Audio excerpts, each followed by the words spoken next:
বাইরে ভাই জীবন আমি পাসপোর্ট করতে গিয়ে যে প্যারাটা খাই নাই, এই প্যারাটা খাইছি এই কার্ডটা করতে গিয়ে। কারণ হচ্ছে কি, এটা হচ্ছে একটা ভিআইপি কার্ড, এটা ডাচ বাংলার মতো বের হয়েছে। তো এই কার্ডটা আজকে আনবক্সিং করবো এবং কি কি আছে এটার মধ্যে। মূলত এই কার্ডটা করার কারণ হচ্ছে কি না হচ্ছে কি এটা পরে বলবো, আগে বলি এটা প্যারাটা খাইছি কি পুরো একটা মাস কাটাইছে আর অগ্রিমে 10,000 টাকা জমা দিতে হয়। এটা ভিআইপি কার্ড, সেটা হচ্ছে ডাচ বাংলার ডেবিট কার্ড, মানে মাল্টি কারেন্সি ডেবিট কার্ড, এটা ডলার কার্ডের রূপান্তর করা যায়। সে কার্ডটা হচ্ছে এরকম, আহ দেখা যায়, অ্যাকাউন্টে দেখাবো না।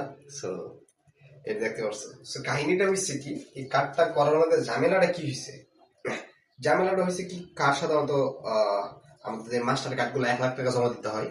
সো এটার মধ্যে 1,00,000 টাকা জমা দিতে হয় না, এটা হচ্ছে ডুয়েল কারেন্সি, মানে সব রাষ্ট্র ইউজ করা যাবে। ডলার এন্ডোজ করলে মানে নগদ টাকা থেকে রূপান্তর হয়ে যাবে, সবকিছু অটোমেটিক শেষ।